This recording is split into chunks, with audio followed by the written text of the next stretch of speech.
Hello everyone and welcome to this live stream about FlutterFlow. Today we will talk more about how to build apps with FlutterFlow. And FlutterFlow is basically like a low-code tool with which you can easily build Flutter apps without writing so much code. Most of the time you can just click them together and then you have your app in the end. So it's easy for also people that have not so a big background with coding. They can just use FlutterFlow instead. And yeah, today we also have a special guest with us, Abel Mengistu.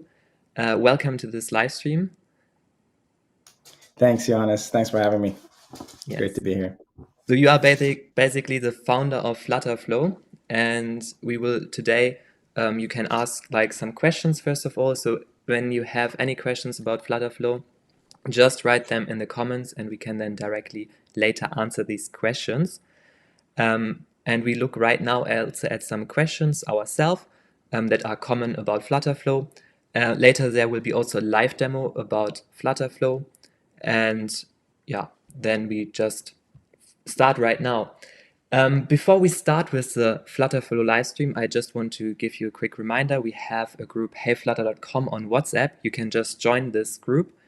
And there you can talk with other people, like more than 2,000 people, about Flutter. And you can find their jobs, you can find, ask your questions and so on. So just scan this code here at the top and then you can join this WhatsApp channel or use the code that I also write in the chat right now. Secondly, we also have a WhatsApp channel newly created. So you can also join this WhatsApp channel. And in this WhatsApp channel, we share like Flutter related news and news about heyflutter.com. So you can also join this channel to learn more. And you can also just scan this code. And yeah, now we can basically start with what is FlutterFlow. So Abel, maybe you can like tell from your side what FlutterFlow is, what you are doing with this. Yeah. So FlutterFlow is a visual application development tool. So the easiest way to kind of describe it is, so it's a tool that helps you build applications, Flutter applications specifically, quickly by leveraging a lot of building blocks that are already there for you, kind of pre-built. And also generates the code for you so that if when you want to dig deeper or if you want to add customizations, etc., you have the ability to do that. One thing I'll add is a very collaborative kind of platform. So, whether you're a designer or developer on a team, on a product team or product manager, we want to make it as easy to come in and collaborate all together in the same platform, which typically is kind of hard in the development process. So, yeah, that's in short, that's what FlutterFlow is. Yes. We later see also more in a demo about FlutterFlow. Then let's go to the next question. When should we use FlutterFlow? So basically, for whom it is like to use FlutterFlow, when should they use it, when not? Is there like any things that you can tell about it? Yeah, so I would say up until maybe a couple of months ago, I would say, if you're building a new project that has mobile apps, it's cross-platform. And honestly, even if it was just specific to one platform, I'd say if for mobile specifically, especially, FlutterFlow will give you an advantage to use it. Of course, I'm biased, but it's just, if I was going to start from scratch and build something, I believe it's the fastest way to get a mobile app developed. Part of probably the cases where I'd say don't use FlutterFlow is if it would have been only a web app, for example, and you needed a lot of, for example, web specific functionality like search engine, how well it works in search engines is a part of it. For instance, not necessarily that it's all of it. Then it would have been kind of because of some of how Flutter works on web. There's just not necessarily always the best option if you're only building a web app. But if you want cross-platform and mobile as a piece out of it, use FlutterFlow. And then, of course, there's a situation where if you already had an existing project where it's relatively complex and large, then it's hard to use FlutterFlow because you're not going to start from scratch.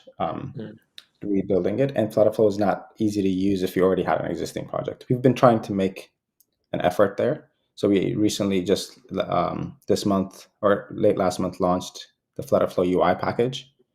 Basically, the idea here was we thought, hey, we have all of this stuff that makes it easy to build some components in UI and reusable things. So as opposed to forcing people to build a whole application, what if we can just let them build small components? So now that way, and you can just copy the code for that piece.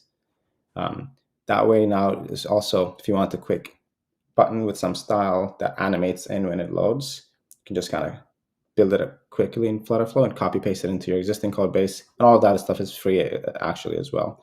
You don't have to pay to do any of that. So it makes it kind of easy to build it. So I think today you can use it for many cases, including existing projects, but primarily mobile focused, I would say. Okay, that's great. So whenever you build a mobile app, you can consider FlutterFlow for your next project. Yeah, maybe you give like first of all like a quick demo about FlutterFlow, how it works, or like how you can get started as a beginner maybe with FlutterFlow, also later for more advanced topics, but how to get basically started with FlutterFlow if you want to use it. And yeah, so you can share your screen and then we can. Yeah, sounds good. Can you see my screen? Yes, we can see it right now. There we are. Okay, cool. So this is FlutterFlow. I'm on kind of the home page here where I have my list of projects. I'm gonna create a new one actually for this demo. Let's call it Hey Flutter demo. And as you can see, I can start from scratch or use one of these templates. I'm actually just gonna start from scratch here so I can kind of walk through all of the setup. So here's the kind of project creation page where I can select like my theme to kind of get started, set up some of the package names, etc. Do I want web supported? I'm going to turn this on. I'm going to say I'll set up Firebase later. Let's start just with a project that doesn't have any kind of backend setup already, and I'm just going to hit start building here. And here we are. So this is the FlutterFlow canvas, basically. So in this, I think for, if you've used a lot of design tools, etc., this would look very familiar, right? You have a lot of different elements here that you can add to your screen. This is kind of the current page you're looking at. It shows you what that looks like, kind of in a what you see is what you get manner. And on the right-hand side is kind of a property editor. So right now, it's just the page that's selected, so I can select some properties on the page so I can turn on, for example, if I select, so I've set it on iPhone. So if I set the safe area, I think I have an app bar, so by that default, that means safe area would be there. But for example, if I added a text in here just to demo, and I turn off the safe area, obviously now the text moves away, right? Because we don't have a safe area anymore. So you can see there's different properties on the right-hand side. And on the left-hand side here, you can see there's a lot of different kind of options. So this goes from like the UI builder to the widget tree. And the widget tree, if you're familiar with Flutter, will be very familiar, right? This is just essentially kind of that tree that nested structure of your widget, your layout. Right now, we only have a column that contains a text. Then we have this kind of storyboard view to see all the different pages you have in a storyboard layout. We have this is the kind of your data page for right now. For Firebase, that's kind of what we've primarily integrated with, although we have support for Superbase, and you can also use APIs. You can kind of define your data types here, etc. So some state configuration, some constants, and app state API calls you can add, and there's a couple of other options. I'll just maybe straight jump into the settings where you can kind of see all of the different things you can tune here. So you can set up things like Google Analytics with just a click of a button, and set up Google Maps, AdMob, live stream. Just a lot of functionality kind of out of the box that makes it basically easy. For example, when I say easy, what I mean is, let's say I want to enable Google Analytics. You just can say, yep, I want it on page load, on authentication. And that just means and maybe on every action start. So that means anytime your page loads, there will be an analytics event for you automatically just logged. You don't have to kind of remember to do it. And this is a common problem that at least we face ourselves when we're developing FlutterFlow, where we have to add reminders in our pull request to do analytics events. But so that's the high level kind of overview of what it looks like. And my plan today was to actually just start with, sorry, one second. My dog is giving me some, yeah. So this is Charlie, my dog, by the way. You had him in my introduction kind of photo of me. So In your picture, yes, yes. cool. So why don't we start with just build a simple to-do app? Because I feel like that's like the standard app, especially kind of from a beginner standpoint when we're introducing the platform. I thought it'd be fun to show some very simple kind of app that you can build. So what I'll do is I'll just create. Let's first actually start with the data. So I'm gonna make this very simple to start. What I'll do is I'll create a test session here, so I can. I'm sharing this tab specifically. Okay, I'm just gonna stop sharing for 1 second so I can share the whole window here. So basically, one of the things about FlutterFlow, you can hit this test icon. Basically, this will start a Flutter run session for you on the web, on an instance, on one of our servers. This way you can play around with it and see exactly what's happening by doing instant reload, which will give you quick feedback. So we said we're going to start with the data representation. This is just going to be like a local to-do app where you can add some tasks and check them off. So we'll create a data type called task. So task, we'll keep it simple. We'll have the title, should be a string. As you can see, I can come in and start setting up the structure. So it'll just, the task will be a single title, and it will have whether it's complete or not, which would be a Boolean. And maybe you can also add a created at kind of timestamp field. Of course, we can add a lot more, but just to kind of demonstrate, I'll have only these 3 fields. And so here's a data type for task. And of course, we need to store these list of tasks. There's the ones that are, which is easy to do. I'll just go into this state. This is called the local state, the app state tab, where I can create variables that are basically stored for your app and accessible from any page inside of your app, right? So you need to store this list of tasks. So I'm going to say the data type is going to be this task data type, and it's a list. And as you can see, as I'm doing this, one of the things that's happening is that basically this kind of high level concept of a task inside of your app state is created, which means we'll actually just generate code for you that has this state class, which will contain a list of tasks that map to this data type. And then anytime you use it in the page, it will automatically use notifiers to update and all this stuff for you, right? So we're trying to make that kind of part easy. And for the task page, I'm actually not going to start from scratch. I'm going to use an existing page that just has kind of a list of items. So it will look better than kind of my design from scratch. So I'll just go to this content section and kind of filter to something that is like here's already a tasks list page. So I'll use my theme here and say tasks. Probably not going to use a lot of this. These are different tabs. As you can see, I'm going to delete this week tab. And so now it'll just be my tasks versus completed. And there's some preset here. I'll delete this. So I'll just have like the list of tasks. I don't need this container. And I'm actually just going to delete all this stuff because we'll use this as a component to the first top part, and the rest can continue from here. Okay, that looks nice. So if I turn on this display device, you can kind of already see how this would look. Pretty neat. And that's basically now what we need to do is, of course, connect this screen to the app state. This home page we don't need anymore, so I can delete this. And by the way, if I can't see the questions, if there are any questions kind of coming in, please let me know. Yeah, if they have any questions, you can ask in the comments. So right now they say only, okay, superb platform, but need some improvements. I mean, you can also mention the improvements, what kind of improvements you would like to see in FlutterFlow. Maybe it helps also for them. Yeah, but otherwise you can type the questions and you can now continue first of all, and then at the end we can look at the questions. Yeah, as you can see, this is actually like a expandable thing. This template already came with responsive visibility setup, which is also one of the things that FlutterFlow supports, is being able to set some things to be visible only on specific screen sizes and so on, to kind of make some things easier. But if I go back to how it looks on the phone, now I have the test mode running here.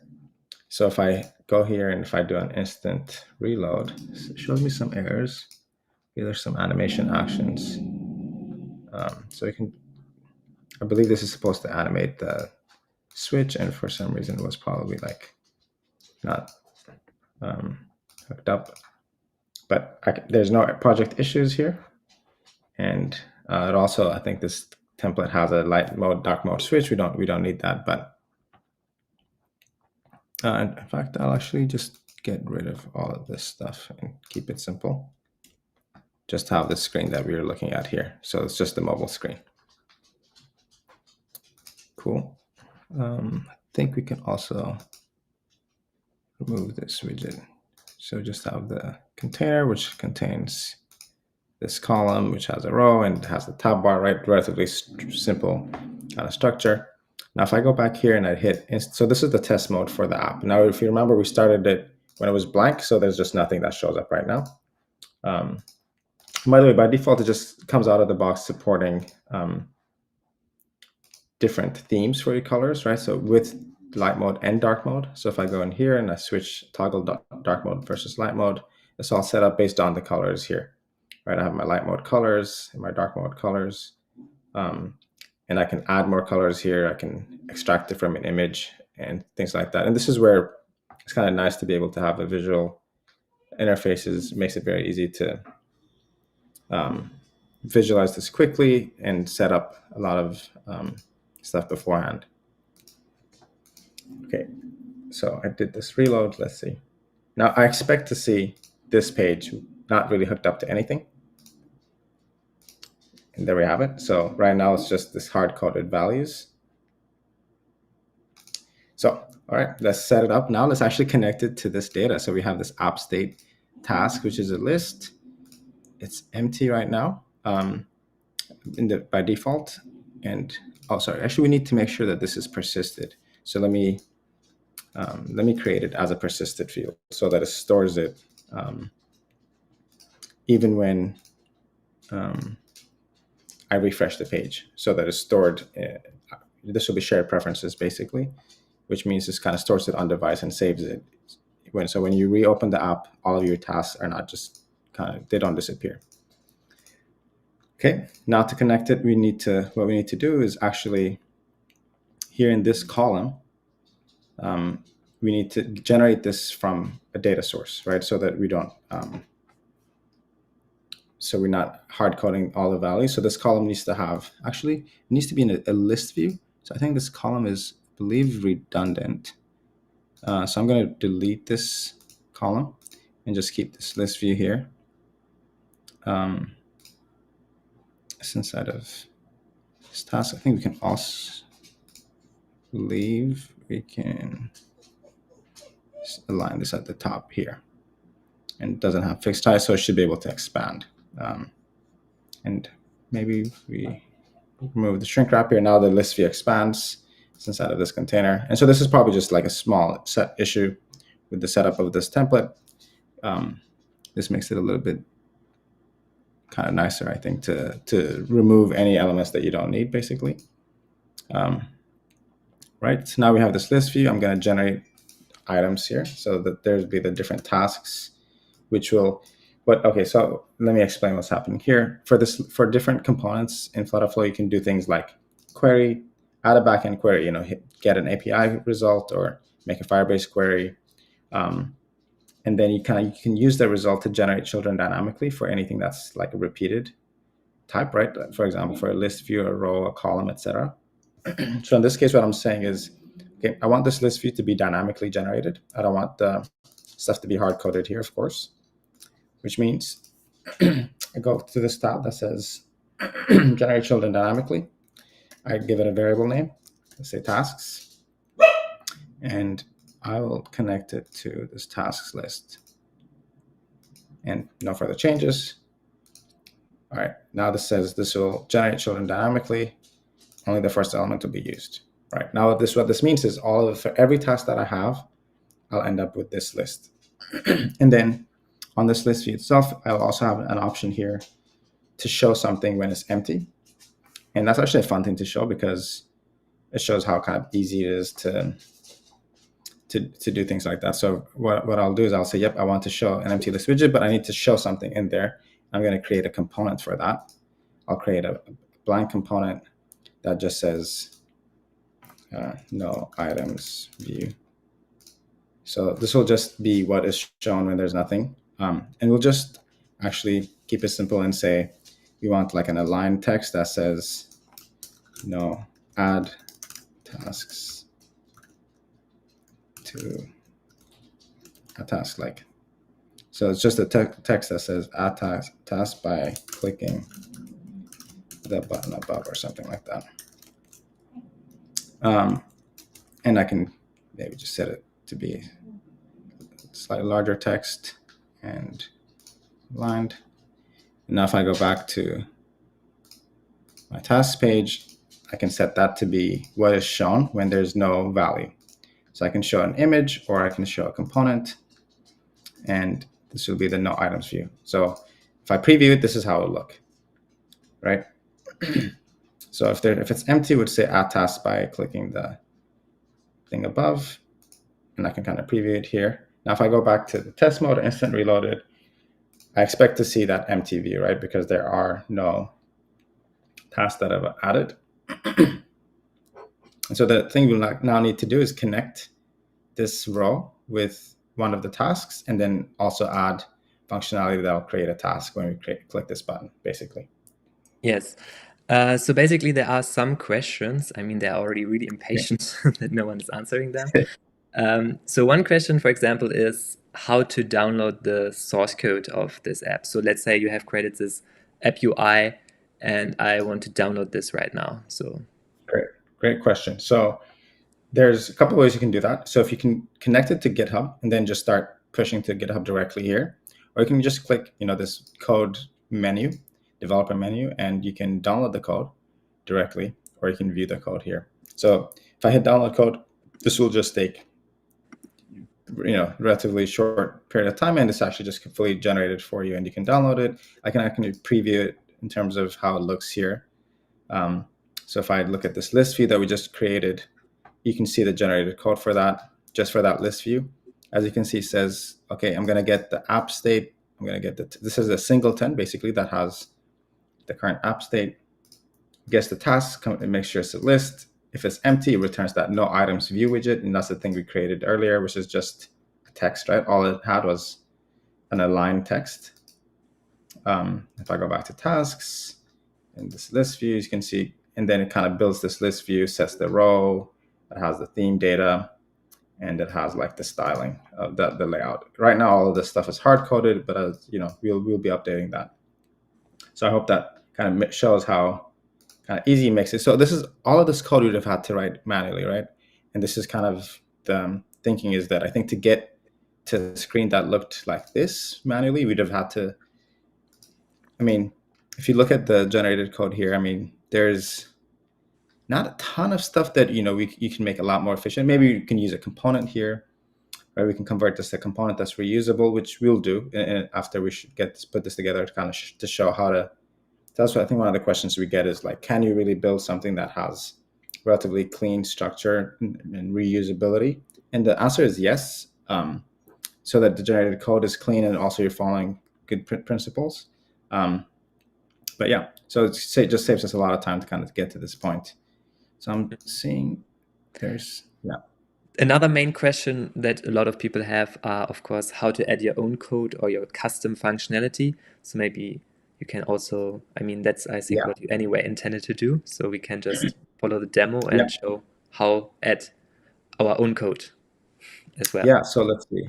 So the way you add custom code is in this tab here. There's this custom code tab. Now there's 3 concepts for custom code in FlutterFlow, and that's related to how things are connected to the UI ultimately. So if it's something that, let's say, when you have a task item, you want to be able to kind of show it in here.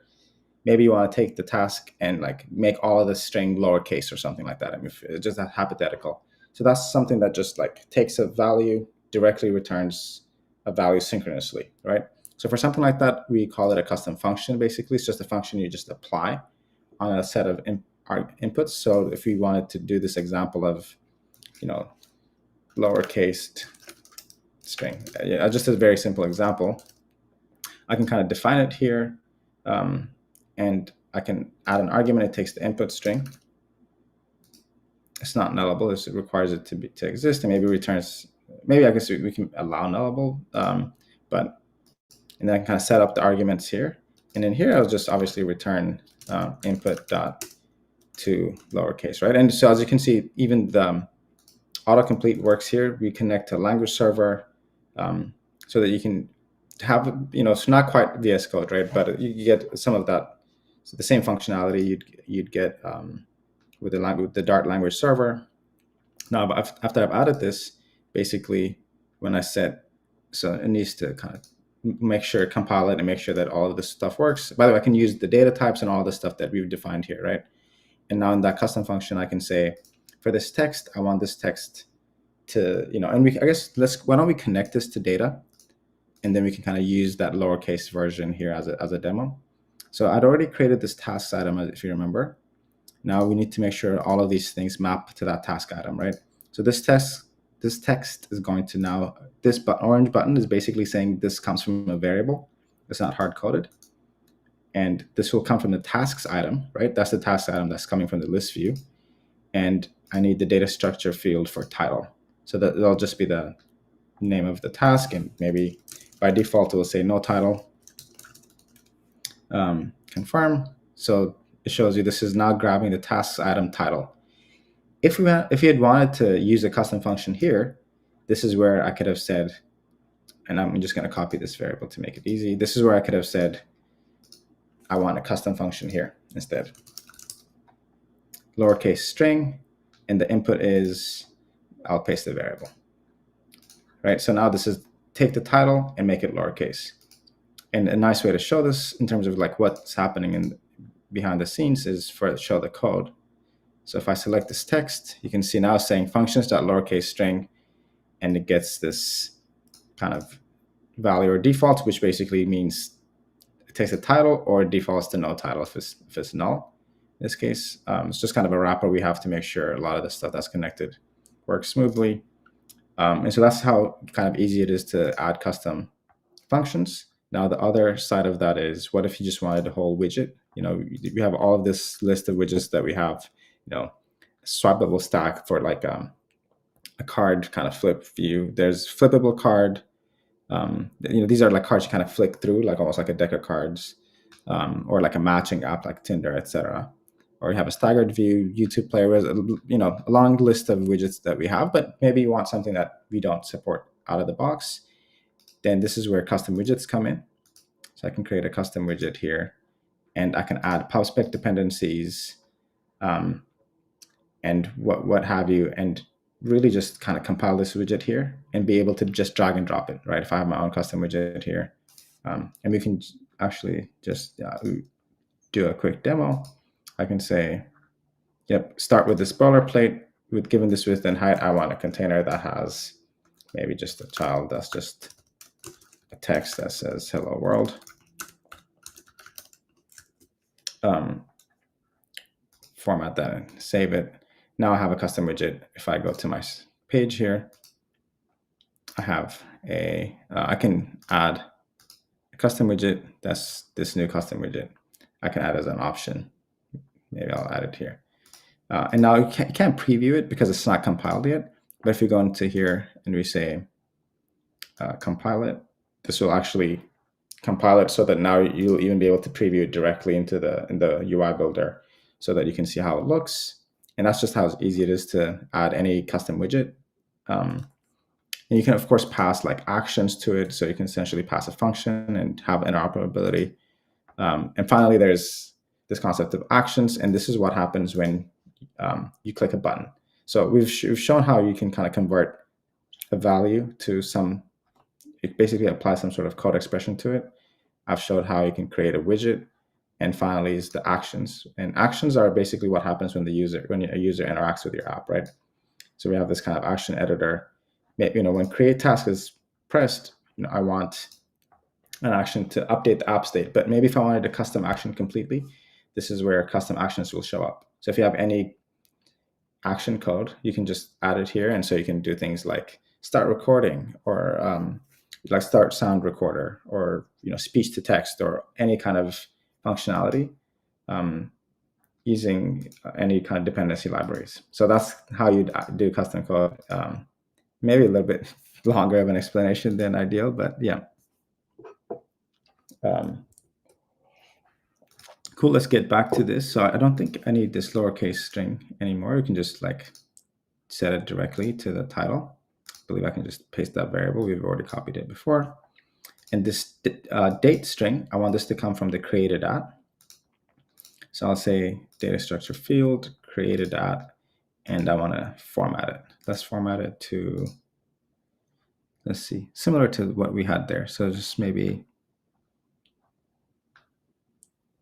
yeah, this time we'll just use this format. The month, and of course I could have done a custom one here as well. And finally, we need this checkbox value, the initial value to come from the tasks item, data structure field, complete or not. All right, there we go. And that's basically it. Now I've basically connected like my list of items to the variable. And now we need to do one more thing, which is when we hit create task, we need to be able to add it to, I guess one thing we haven't done is filtered this list to completed, but we can kind of show that in a little bit. But let's implement this create task functionality. So when create task is clicked, I want to be able to maybe show a bottom sheet, which will let me add a new task. So let's create a new component from, so I'm going to search bottom sheet. Actually, we have a category for it here. So as you can see, we have a bunch of kind of bottom sheets templates already. I'll just use one that has maybe a text field. Yeah, this is create note. And close enough. I think we can use this. Create task. I just usually prefer to start with an existing template because my designs are not great out of the box. So, and we don't need any of this stuff. It's just enter the task title here, basically. So there's a label here that says enter your note. I'll just say enter your task here. And instead of create note, we want this to say create task. Yep, this will be the bottom sheet. Now from the tasks page, when this button is pressed, I want it to show bottom sheet. I just search show bottom sheet. Oh yeah, show bottom sheet. I select which one to show, the create task bottom sheet. Height, let's set it to maybe 250. We can adjust. And that should be it. And then the bottom sheet is where we'll add the logic for actually creating the task. This has the text field. It says short bio. We can rename this to task. Okay.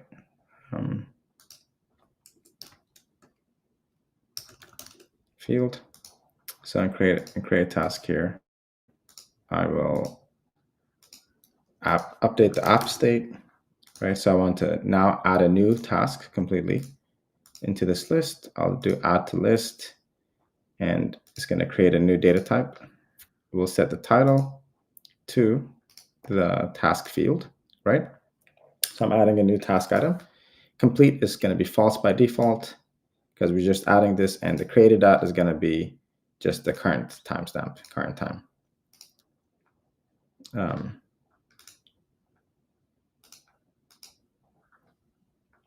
Create data type.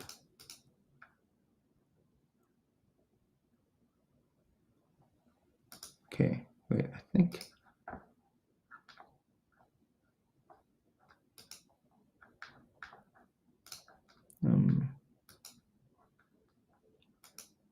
All right, maybe I clicked the wrong button earlier. I'm not sure what happened there, but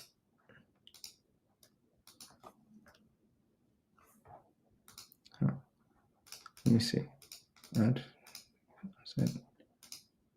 Okay, so I'm able to set the fields. Looks like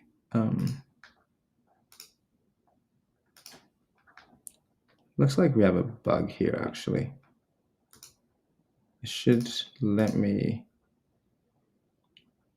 Okay, so one thing I'll do actually for this component to just kind of do a quick workaround here. It looks like this is just a bug from our latest deploy. Should be fixed soon. I'll basically have a task here. And I'll just essentially set this task and then add it to the list. That should definitely work. So I'm gonna set this task, set the value.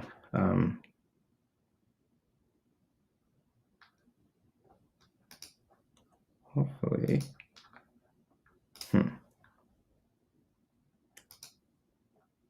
I'll just do update fields. Right. Okay. The title will come from the task field, and the created at will come from current time. And complete is defaults to false. Right. Okay. So I've updated this component state, and then I finally added to the list of tasks, which should have really just worked here. I shouldn't have had to add this extra step, but I can now select component state task. But I mean, I can use this as an opportunity to kind of demonstrate state that only lives within. So if I go to this code here, you can see we have this concept of a model for a class and a widget. So the model in this case will have the task, right? The task data structure that we defined at the beginning. And there's inside of this widget and create task. Now, if you look at the code, as you can see, it updates the task structure, sets the title to the text controllers, text value, sets the created at, and it sets all of this stuff, and then finally adds it to it calls this add to tasks method, which will add it to the whole, to the tasks value in the app state. So at least it kind of shows how you can piecewise set state for. You basically can have a component that's kind of a reusable block, which has its own state, and it makes it really easy to reuse across the app. Okay, but that should do it. Now I have update the component state, update the app state, and then I'll add a navigate. Basically, navigate back, which will essentially close the dialog. Okay, so I think this is. I'm gonna start a new test mode session, because this one is expiring. When you create a test mode session, you have it running for 30 minutes. So I'll launch it again, and now I'll go back here, make sure this is linked up properly. Bottom sheet, create task. That's good. And here we have the list view that's set to the task. We'll have to filter this to not completed, right? And then in the completed tab, essentially kind of have a copy of this list view that is for completed only. A nice way to do that is actually to make this a component, and we can also kind of demo that.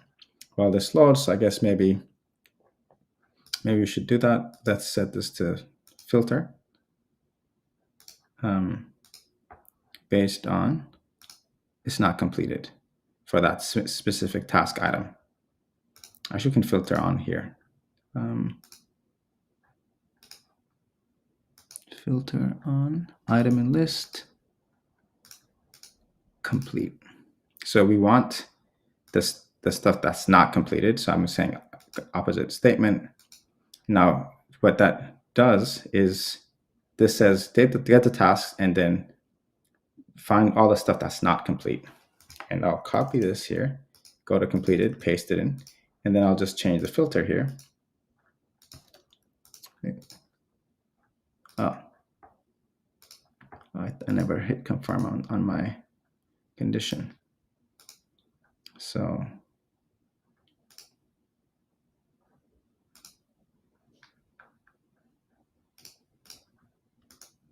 I'm getting the item in the list, I'm getting whether it's completed or not.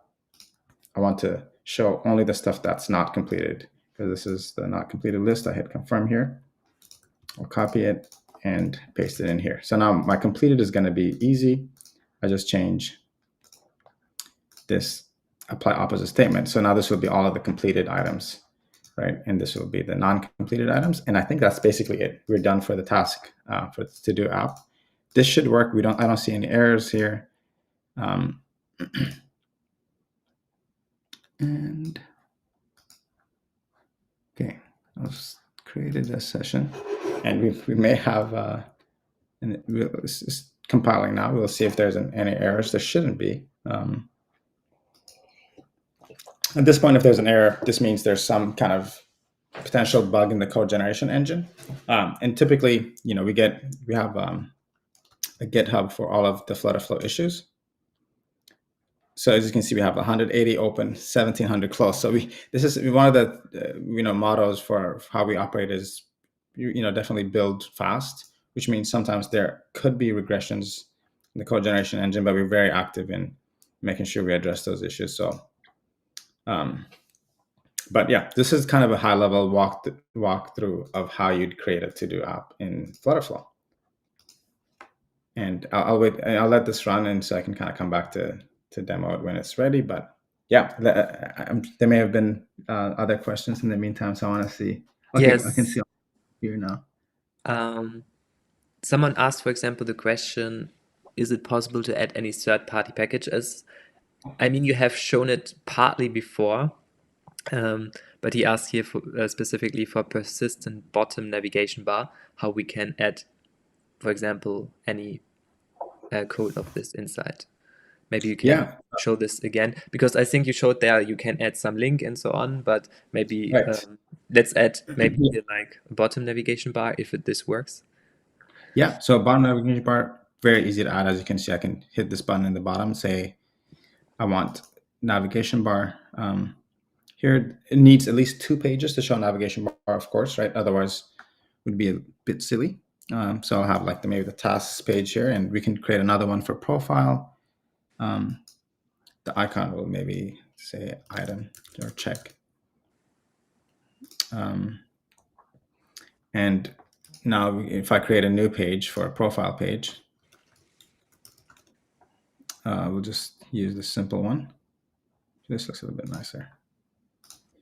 And so we don't need to trade any assets or anything. So I'll just leave that here and set this to be profile, and I can use a profile icon. Yeah, so that's kind of how easy it is to set up navbar. So now basically, as you can see, as I'm changing the pages, the navbar is updating. I can go to nav settings and change the styling of the navbar. So I can use floating navbar, for example, and set like a fixed width for it, and modify the border radius, give it some elevation, give it some padding, as you can see. So I can kind of make it look fancier that way. Let's see, yeah, but or you kind of keep it standard, and this will just automatically generate the code for you that uses the navbar.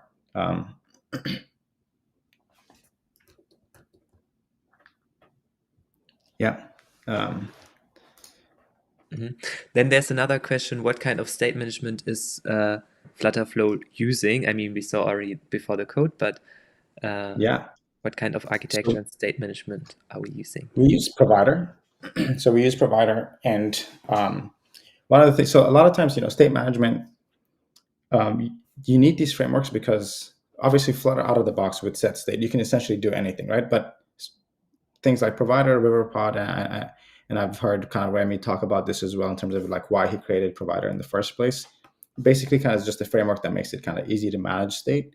And so we found, for example, all of this app state, like I showed you earlier here, we have this concept of an app state. When this value changes, you need to be able to kind of notify anything that listens to it, right? So we do use Provider for those cases. And in other cases, what we do is we explicitly have set state calls. And when you have a framework like this, it also kind of, there's places where we know we'll do a set state call when this component updates to only rebuild that component, right? As opposed to rebuilding the whole page and things like that. So if I go back to this create task, for example, I have a nav bar here. I don't need it anymore. It's just showing an error. If I look at the code for this component, we have this create task item. As you can see, it says set state here. And this is only rebuilding that current page, right?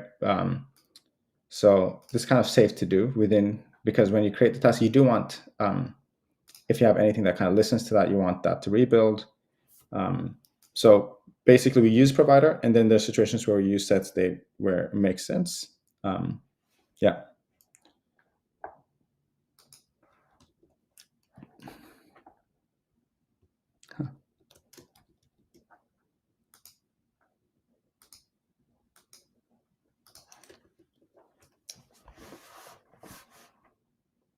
Okay, I'm looking at the questions on the right-hand side. I also wanted to do a demo of like an existing app. Maybe it could be an interesting thing as well. It's actually an app we just recently launched on the App Store. Just kind of show how quickly you can build in FlutterFlow. So if I go back here, I'll bring up an app called Dreambrush, and I encourage people to try it out on the App Store. We basically wanted to, what happened, we had there was the OpenAI Dev Day event that happened almost 2 weeks ago now. And what we wanted to do was we wanted to showcase how quick it is to be able to kind of leverage, when things like this happen, if you have like a lot of awesome backend infrastructure that you've built, a lot of APIs that you want to expose and build an experience on top of it, you can do this really quickly. So this app is actually something someone on our team built in a matter of, I believe it's like in a matter of maybe 40 to 50 hours, something like that, a few days. And the idea for this app is to be able to generate images. So AI generated images using DALL-E 3. That's OpenAI's image generation model. So you can have, there's even like a paid, we just wanted to kind of showcase the full functionalities, right? So we have Revenue Cat integrated. So you have like paywalls, you can kind of blur stuff unless it's like a paying customer. You can explore the list of generated images from other users. There's an explore page. There's the image generator page. And there's basically, as you can see, there's a lot of different components that are used kind of throughout this app. And I believe it could also be fun maybe to kind of start this in test mode and demo it on the web as well. But just to kind of quickly show the type of functionality you can build within a matter of days for people who are really, so in this case, Will, who's just extremely talented at FlutterFlow, built this very quickly. It would have definitely taken me more than a couple of days to build this, but it's definitely possible to have like relatively complex kind of functionality working easily out of the box, right? And this features like a lot of animations. For example, if you go to this animations tab, you can see it has, you can kind of set an animation and kind of preview it. It supports, I think, 60 languages because we wanted to show off like how easy it is to do localization in FlutterFlow. You basically come in here and add all of the languages you want to support. And what we did is we actually tried to find all of the languages where we have paying customers. So we actually have paying customers in over 150 countries, which is crazy. It was very exciting. We have paying customers in over 150 countries. We tried to find all the languages that Google Translate supports in these countries, and we added it as a language. So if I like go and pick this language. I don't know what this language is, but we support it in this app, right? And it was kind of very easy to do that out of the box because you literally just click this button, Google Translate All, which hits Google API, and literally in a matter of seconds, your app is now localized in all of these different languages. And here's all the different pages. All of the text in all these different pages is translated. And like even if you had like right to left languages, right? Like Arabic, for example, all of it, of course, would just automatically adjust. And we basically built this app to kind of quickly showcase the power of FlutterFlow. If for when people really master it, and if it's and this looks like it's actually started here, so I can do a quick demo of this app to show you guys. I can't take credit for this. Will built it on our team, but it's still kind of fantastic app. As you can see, here's like recent images. This is like actual images that people generated. You can see there's blur hash. So it's using things like blur hash so that the image, while the image loads, you can kind of get a preview of what's coming. This is relatively simple to do, but so you can kind of have that kind of complex functionality in FlutterFlow, basically. So I can actually just do a quick image generation. Do we have a prompt suggestion from the viewers, maybe? Or do you have a suggestion for? I have a classic one, which is based off of my dog. I always go for this Victorian era painting of a brown cockapoo. And I guess you can make an impressionist style, which is optional. And I'll hit generate image, and there's this kind of blurry animation that happens in the background. That is actually one thing I want to quickly show off, because especially for viewers who, a lot of Flutter developers who already have existing apps. I think I mentioned that FlutterFlow UI package. Things like this, like an animation that's kind of fading in and scaling and etc. This like generating button is super easy to do in FlutterFlow. If you ask me to write it in Flutter, I'd have to kind of look a lot of stuff up, but it's super easy to do in FlutterFlow. It makes it very easy to just kind of copy paste some existing functionality into your existing app without having to manually build up these animations, etc. So I'll quickly demo that after this runs. Okay, so it's generating. Man, demos are just always the best. Yeah. As you can see from that list of images, there's so many that are generated, but I think it's detecting that this is demo mode, and it's like, let's just slow down on the API side. But let me go back and show you the animations, maybe like I mentioned. So on the loading page, let's see what's happening here. So there's a couple of things going on. There's this container.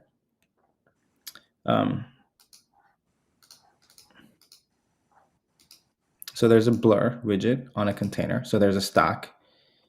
There's a blur widget on the container. And then there's also a text. This is the generating text, right? Wait, there's some. I'm just going to refresh. There's something weird happening. Okay, go to loading page. Okay, now I can actually see the stuff that I'm selecting. Yeah, so if I go to this animation, as you can see, I have a loop animation that also does a reverse. And if I preview it, it just fades in and out. And that's looping. That's why in here, you're seeing it loop back and forth. And that was just really easy to do, right? Let's actually just delete it. Let's delete this animation. All I have to do is hit add. I want a fade animation. I can preview what that fade looks like. Okay, maybe that's a little too fast because I want this to be almost like a heartbeat. So I'll set this to 1400 milliseconds. I want to reverse it and loop it. And that's basically it. So now I have something that just kind of like animates that way. And I can look at the generated code for this. If you look at this text, it says it's just a regular kind of aligned text widget that has some padding. It says animate on page load, and this is the text on page load animation. So if I just look at the code for this whole thing, you can see a map of different animations you have. So my text one will be this one. So it has a loop, reverse, right? So this is just kind of predefined for you. Very easy. You can kind of copy this animation map and then set up this animation and just call it, as opposed to having to like write that animation manually, right? But this is a simple example. You can do things like, I mean, if you want it to be fancy, you can make it scale up as it also animates. So like, let's make it scale up from like 0.5. Now, if we preview it, it will scale up and then it will go away, right? Like, so it has that kind of effect and super easy to do. So if you want to kind of play around with a lot of different animations, and of course you can like make it rotate left and right. I mean, I'm kind of going crazy here, but so initial turns, final turns. So, okay, so this should be one full rotation. Let's preview everything. Yeah, so like it's just like rotating. I mean, this would be a very weird animation to add in this case, but kind of makes it easy to play around with a lot of ideas very quickly. And that's kind of our argument in a sense when with building something like FlutterFlow, is that this quick visual iteration cycle leads to more productivity, right? Because you can kind of see it. You can you're like implementing ideas like as they come to your mind, as opposed to like you have the idea now you need to figure out how to express it with some syntax, and then hopefully you haven't written a bug, and then you have to run it and try to see did it work, versus you can just kind of go in here and do it basically. Okay, great. I think we can handle again some questions from the community. Yeah. So I mean, they have similar questions to what I had as a question, like is FlutterFlow suitable for larger projects? And here's also someone writing about it. Where are the limits of FlutterFlow? Are there any limitations? Can you do maybe larger projects with this, or Yeah. how So does we actually. how also So we actually. look Go like ahead. Go if you ahead. work in a team with like 5, 10 people, maybe this kind of setup? Yeah. So that's a great question.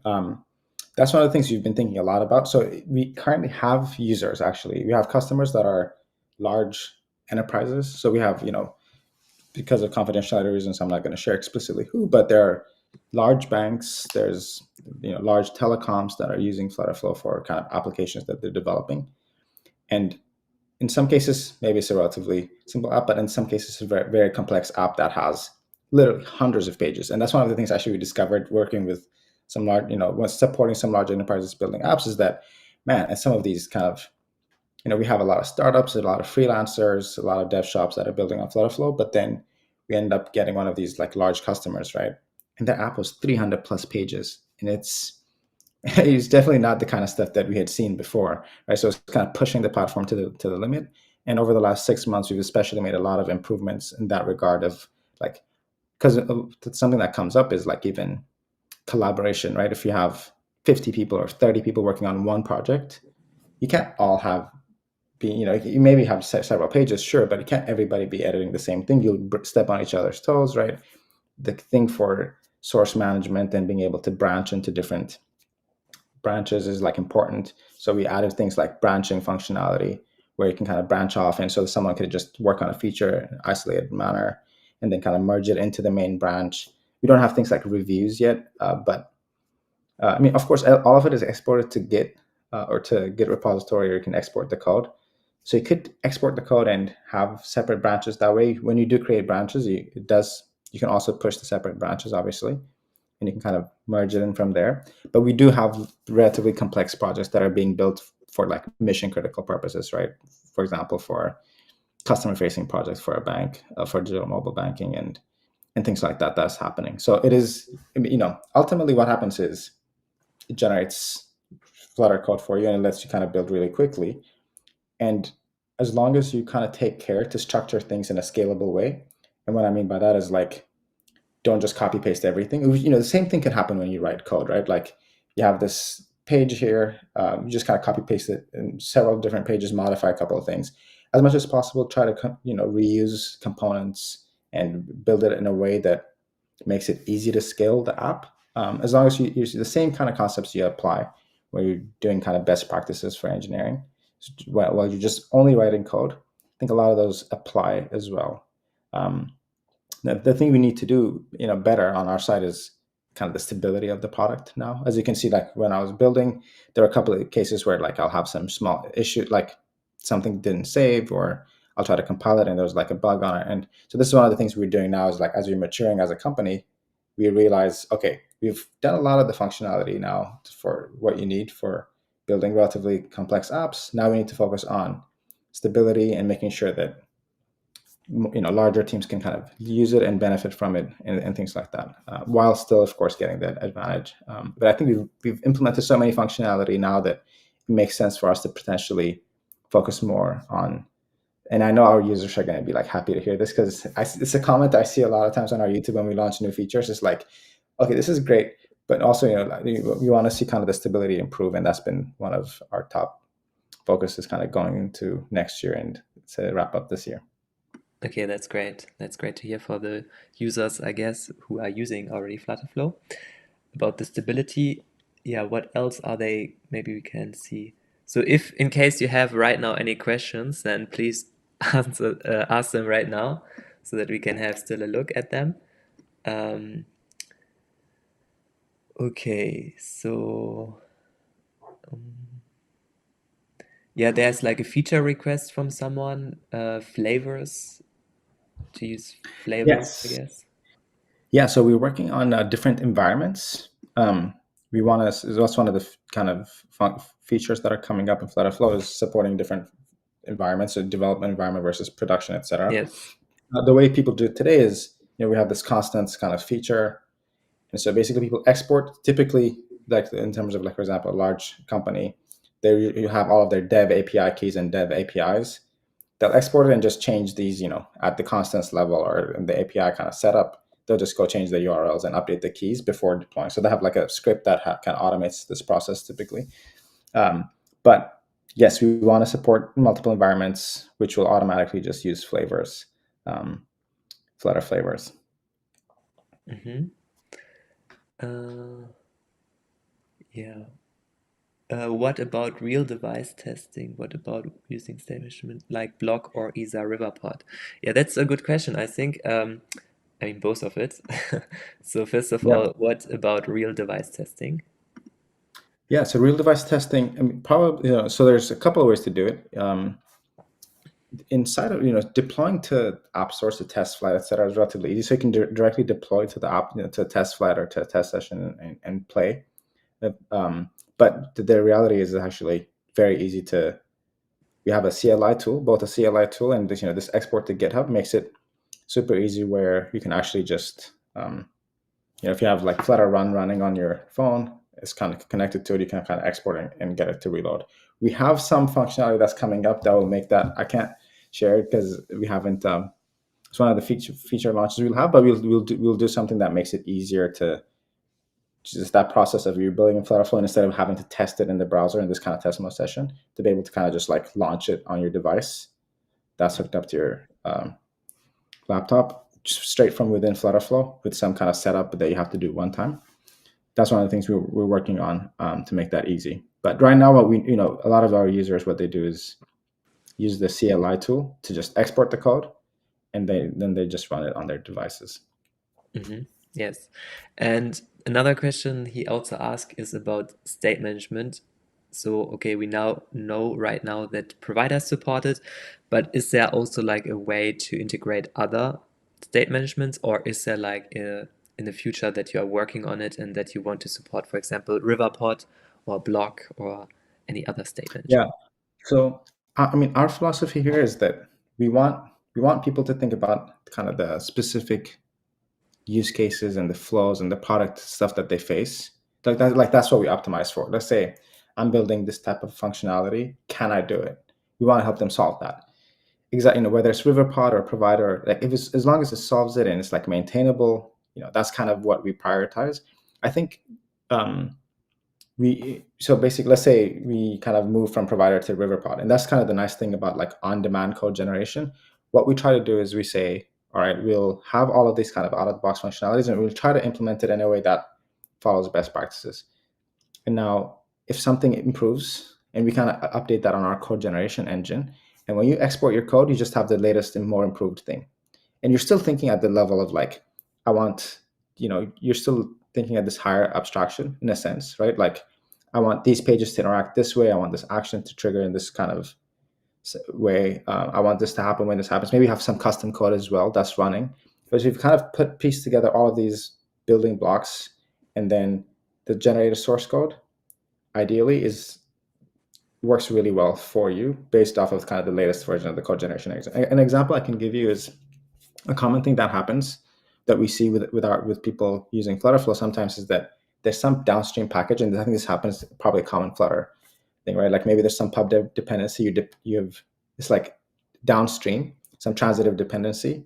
It changes, and if you haven't like locked your version dependency, maybe you try to build and you have something that's broken. That's something common we've noticed. And so with using something like FlutterFlow, what happens is if somebody's build failed this way and we kind of detect it, we'll just make sure that, okay, there's some transitive pub dev package maybe that has like updated and is not compatible with something now. We'll automatically kind of fix that on our end. So when the next user generates code, they don't even know that this issue is fixed for them, right? So kind of similarly, whether it's Riverpod or provider, we'll try to set it up in a way that works well and is maintainable. And then ideally it just works and users are happy, and they if you want to, if you're, when you're building your applications, if you really care to use block versus X versus Y, probably FlutterFlow is not a great fit, because it sounds like you already have like very strong interest in like using X or Y, but FlutterFlow is more for like solving the problem of like whatever app you're building, not necessarily for like what framework you use for state management. Like the things you're optimizing for is helping you solve the problem basically, not necessarily because it's very hard to do both. If you can have some toggle of like use block or Riverpod or something, but then if the functionality works, like why spend time for us to implement all these different things versus kind of making it smoother, making the generated code with whatever way it is consistent and maintainable versus supporting a lot of different styles almost in a sense. Because you can do a lot of like whether you use a block or provider, you can solve a lot of these problems. It's just different style almost. There's pros and cons to each, but Yes. Then let's look at maybe one or two more questions. I mean, that's what you talked about, I guess. Is there any branch management? there is. Yeah, Yep. So for you larger can teams. create. Yeah, you can create several different branches. People can work on kind of different streams at the same time and then merge it back into the main branch. It will show differences visually if there's any like merge conflicts. If there are no merge conflicts, it just things merge and everything is fine. Otherwise, kind of dig in. So the branch management, it actually is something within FlutterFlow, right? Because it's visual. So let's say I have a button, I change the text, someone else changed the text, will show up as a conflict. It will show you the two different buttons and the texts, choose which side. If there's some custom code, then it will use a very, custom code differences will show up in a very natural, kind of familiar sense. But otherwise, it just kind of shows you any kind of conflicts that lets you visually look at it and kind of apply, accept which change you want, or maybe make some modifications. Mhm.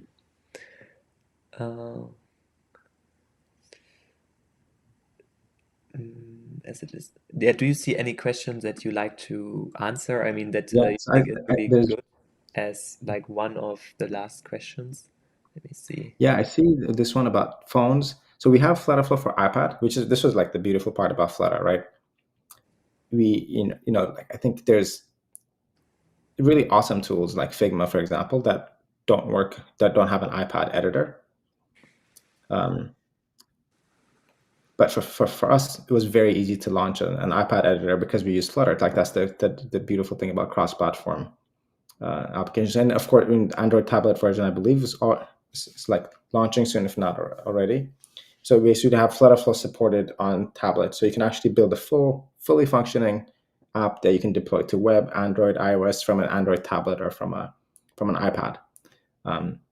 For phones, though, like the real estate just really diminishes, and so like being able to kind of bring the FlutterFlow UI and make it work on a phone, we don't have any immediate plans to support that because that's going to be much more harder to like redesign everything to make it work in that interface.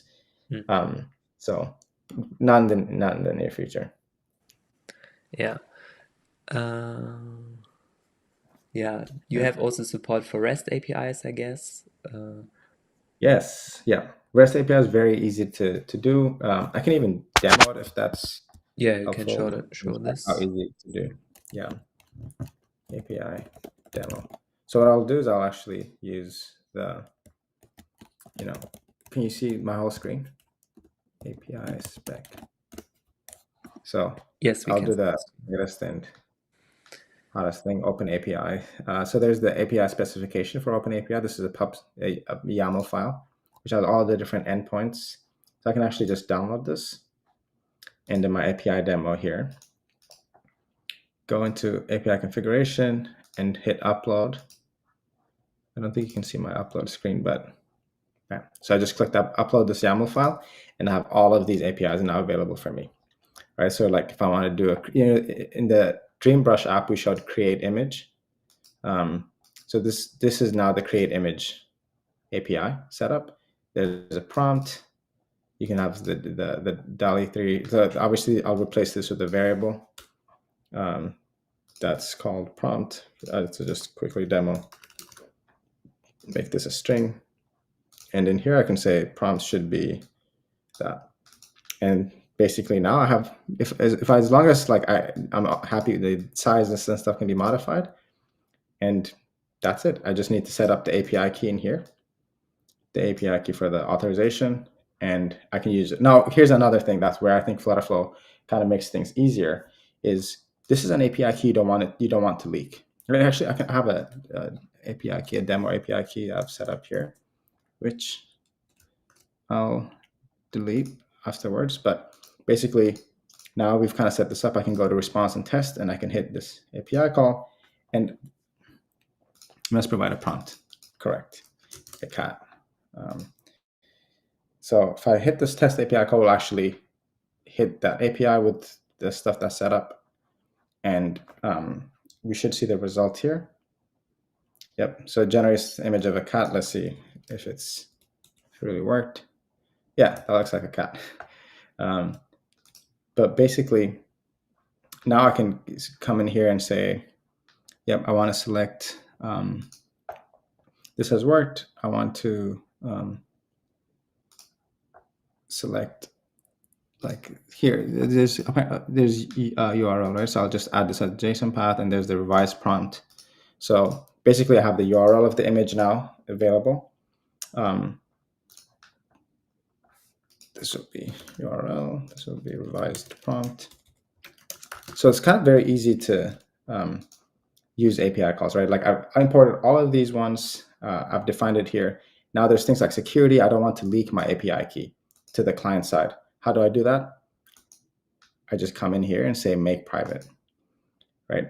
And basically what this does is it will now deploy. So you'd have to connect Firebase for this to work, but this will actually automatically deploy a Firebase Cloud Function, a Google Cloud Function for you, which has all of these kind of secret keys as secrets, so that you can just use this API call on the front side. Like if I have a button here, for example,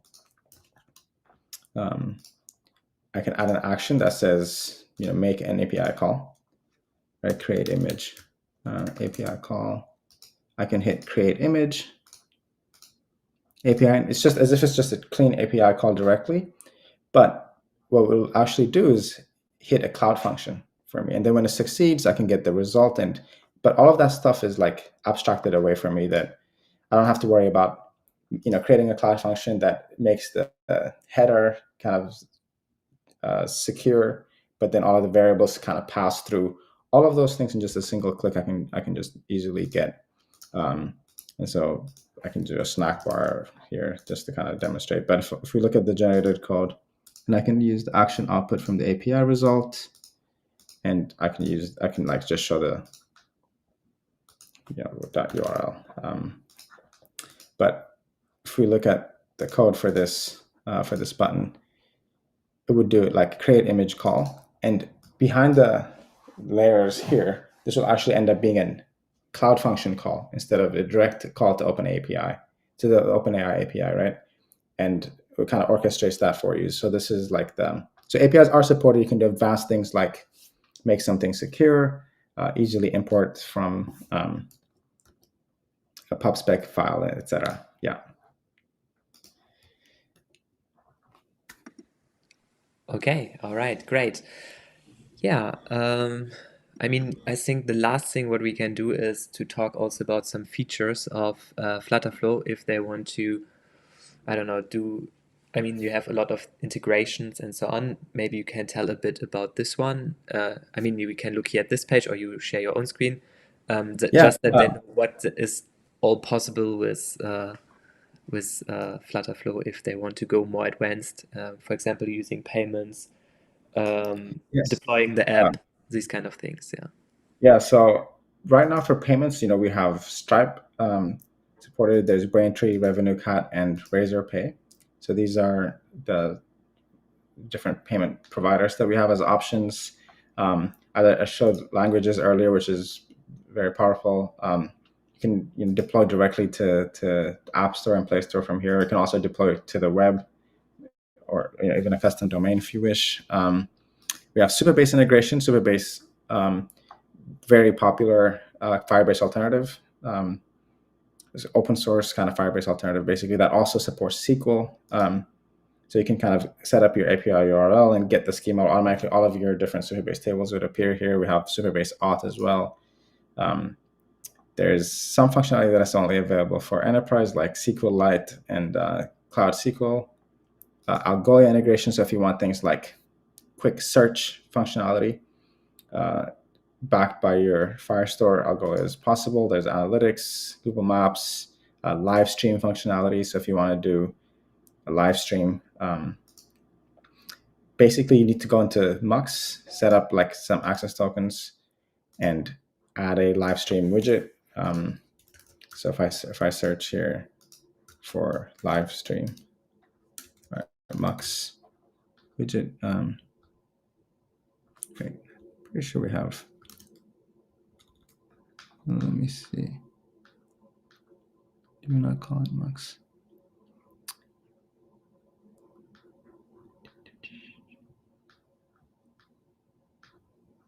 Yeah. Okay.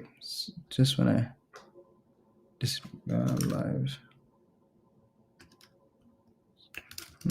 Oh yeah, it's called broadcast. That's right. Okay. Well, we need to also add live stream as a keyword for this. But yeah, so like basically what this does is like by just dragging and dropping this thing, I now have a working component as long as this API key is set up to be able to kind of start a broadcast, right? And you can do some actions on this, like on broadcast start, maybe get the broadcast ID and put it in a document so that people can know the broadcast has started so they can join, things like that. So basically there's live stream as well, relatively complex functionality that you can kind of get going within a few clicks. I think I've covered a lot of it here. Yeah, maybe one thing I should show also especially for teams is this concept of like organization kind of libraries. So we have things like, for example, we have this concept of a design system. I'll just use this example design library. Basically, a design system is like a library where you can imagine one of the most fundamental layers for kind of your app is like the colors, right? The color scheme. You can come in here, set that up for your color scheme. You can set up all your typography and any custom fonts or custom icons you have. And then you can even set up custom like theme widgets. So these are like something like a button, as simple as a button. You can say this is like button 1. You can style it kind of however you want. Maybe this button, you want it to have this orange color, have some specific elevation, fixed width, fixed height, etc.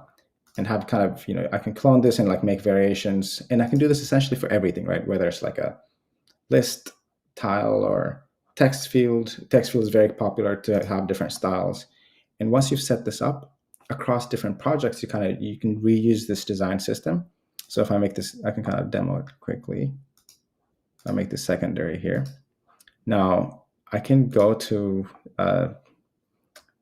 that project we just created, the API demo, and I can say, I want this API demo to use a design system instead of like hard coding it here. So I'm going to use this good design library. That means now when I add a button to this column, I'll have an option to use one of the preset theme styles, button one or button one copy. So if I go in and update that design system here, if I update it, it means across all of the apps that use this design system, now I've updated my colors or updated my buttons and things like that, right? And similarly, at this kind of team layer, we have reusable reusable components, reusable kind of maybe API configurations that you've set up, or reusable custom code as well, right? That way you can have like an organization can have like a library of a lot of kind of components they can reuse, and then all of the different applications can inherit from this, and it makes it just very easy to iterate very quickly. So that's probably one of the biggest ones I hadn't mentioned, is the whole kind of team functionality that we have. That's also really interesting. And yeah, finally, you have then created your whole app with FlutterFlow. And how can it then be easily deployed to the App Store or Play Store? What do we need to do there? That is as easy as going to this mobile deployment or web publishing, one of these, and kind of setting up, a lot of this work here is just setting it up on the App Store side. So you need to go into, Apple Developer and set up your account, create a new app, get an issue ID and key ID and stuff for it. And we have documentation to follow. But basically, you just kind of go through that, set all of this up, and then you just hit this deploy to App Store, and it will just work. So there's a documentation here. As you can see, App Store deployment. We use CodeMagic, and we'll just set all of that stuff up for you, and you can kind of see your deployment history. I can demo that with Dreambrush, which we actually just deploy through here. So if I go to mobile deployment, all of our stuff is already set up. And I just hit deploy, and just kind of just works. I see it show up on test flight maybe 30, 40 minutes later. And then we just kind of hit submit, and that's that. Maybe actually on that point, this is probably the perfect time to showcase one of the features which I personally love, is staging screenshots. So I don't know about you, Giannis, but staging screenshots, I mean, such an annoying process, right? Like if you're building a new app, you have like 6 screens you want to showcase. You have to screenshot in like all these different screen sizes, and super annoying. Interesting. And how you do it in FlutterFlow, basically go into this preview mode, and we have this concept of a screenshot mode. Basically what this lets you do is just style anything. So I can come in here and say, because this is supposed to be coming from variables, right? But I can update it. So I can say this is like impressionist style or whatever.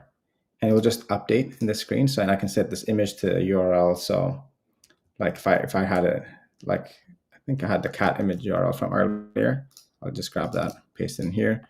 So now this will be the cat URL, the cat's image URL. I believe we will paste.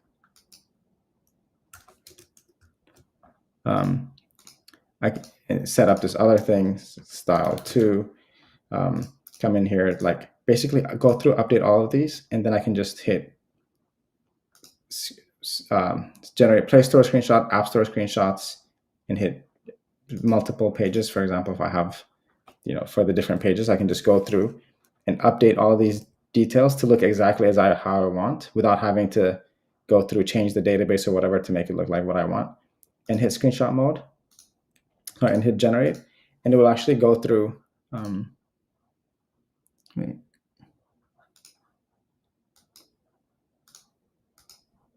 Look at just this screenshot. We'll actually just go through different screen sizes and automatically capture screenshots for you. So this way, you just go through, set up the thing you want, and just download it. It's as easy as that. One of the features I love the most, because it's just generating screenshots is very annoying. And I think if you just like got a random image like dog or something, I believe I can just copy this image address, and it should just work. Right, and I can also just search for things too here using Unsplash. Right, and so basically, how it just makes it so easy to go through and just kind of create the perfect screenshot that you want and generate version, for all of the different screens you want, generate different versions. So that's probably one of my favorite features. I almost forgot to showcase. Yeah. That's really great. That's really great.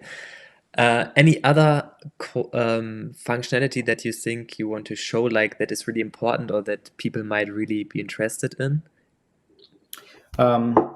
Maybe one thing to show is we've kind of been working on things to kind of help the performance, and this is kind of maybe in line with some of the questions folks had about building scalable apps that are that function smoothly and have high performance and look nice. Is we've been working more and more on adding suggestions for UI and performance feedbacks. For example, here saying I have some duplicate queries. So I have a query here, and it looks like I have another query that's very similar to this on another item. And in this case, it's because of some Firestore limitations, basically. So essentially I have, this thing is being shown only if it's top, but if it's new, it has a similar query and sets it up here. So it's like a duplicated query, and it's warning me, hey, you have some duplicated queries. Maybe it's better to avoid that, so that your app is more performant. So that's one of the things we're kind of working on, is making it easier to support more performant apps. There's accessibility kind of support, so that you can see how your app looks for larger text, for people who have their font size set to a larger one, so that you can kind of preview it here and make sure that your app is accessible. So, okay, for a large font, it looks like, a lot of the way we've set this up it is not clean. So maybe you can now go through and say, okay, how can we make this more accessible for larger fonts? Yeah, and there's maybe one other thing I should mention is automated testing also as well. So automated testing basically lets you create tests. So for example, if I wanted to just do a login test, I can essentially check login works. Basically select a page. So I'll make this go to the sign in page, and I'll say, okay, there's no precondition. I'll add a step. For interactive widget, I need to actually enter text in, let's select from the UI builder, an email address, and then I'll type my test email, email.com, whatever. So I can, as you can see, I basically then I add a step and then type in the password, and then finally interactive widget. I want to click the sign in button. Now, after I do this, if I hit add test, basically what will happen is test code, Flutter test code will be generated that kind of has all of these different tests. So we basically wanted to make sure it's easy to create tests as well. So this is kind of, again, coming back to that same point of as larger teams start to use it, as you have more complicated projects, then in the real world, you need to do things like add tests, have multiple versions and branching. So we don't show the generated code here for tests visually, but when you download the code, it would be there, or when you push it to your repository. Another thing to kind of show off here is versioning. So in FlutterFlow, one of the nice things is that anytime you're just going through and making changes, you can see there's all the different versions. So I've been making some changes to this project. You can see different points in time how the app looked, and revert to that time if you want. You maybe you broke something, you want to revert back. You get all those snapshots that are easily loaded here. You can explicitly version them and give them names. You can also do things like add comments, right? For more, this is where collaboration comes in. I can come in here and say, let's add a comment. What about sign in with Google? And now anybody working on this project will be able to see this comment. I can explicitly also add different people on the team so that they can be tagged explicitly in the notifications and from the homepage. Yeah, so now I can do, this is the more collaborative part of FlutterFlow that lets you have all of the different pieces from design to development to product management, et cetera, come in and be able to share feedback, test things out, and so on. Yeah, I think that covers a lot of them. I'm sure there's maybe there's cloud functions as well, which is kind of early. basically you can kind of set up your Cloud Functions here and deploy it and connect it easily to the front end to almost like setting up API calls. You can kind of set it up that way as well. But yeah, I've covered a lot of them. Oh, query caching is a cool feature. Yeah, it is. So query caching basically lets you, I'm looking at Yosef's comment here. Query caching basically where you can say, I have a backend query. I just toggle a button that says query cache. It'll automatically query that cache for you for some duration. You can clear that cache with some other action in the future, but this way you can make it so that this API call or this backend query doesn't run again, to kind of saving you bandwidth when unnecessary, right? So we have that type of, there's definitely a lot of functionality out of the box, and it's just, yeah. So when people really have kind of unlocked that tool, that they can just do things that I think is kind of incredible. Like this Dreambrush app is an example.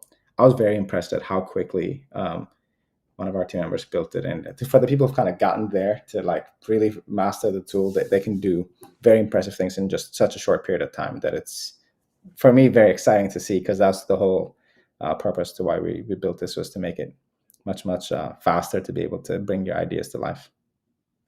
Yeah, that's great. I see like it has a lot of functionality and a lot of things that you can do with FlutterFlow. Yeah, I mean, I think we can now basically end this live stream. But before we end this live stream, I have one more question. How much of FlutterFlow is built with Flutter itself? So is any part of FlutterFlow created with Flutter itself? Is it with FlutterFlow itself, you mean? Not with FlutterFlow, but the website, for example, from FlutterFlow. Do you create it with Flutter, or is it created with another language? Or Yeah. So, I mean, the FlutterFlow app 100% is built with Flutter. So there's parts of it now that we're building with FlutterFlow, which is also interesting. But yeah, the whole app is built in FlutterFlow. I mean, there's like their code editor, which uses the same thing VS Code uses, Monaco, and things like that. So we have some dependencies to web stuff, but yeah, 95% of the app, more like 99% of the app is a Flutter app itself. okay, that's really Which is cool. why we were able to ship it on iPad and everything. Yeah, and we have a desktop app as well because of that. Yeah, um, Yes. All right. Then I thank you very much also probably from the community. They also thank you for the session so that they learned more about FlutterFlow, that you showed us all the different features of FlutterFlow, how to get started, how to use custom code, and so on. Thank you very much yeah. for this thing. And yeah, then I think I wish you like a great day. Thanks so much, Jonas. Yeah, thanks for having me on here, and thanks for all the great questions to the audience.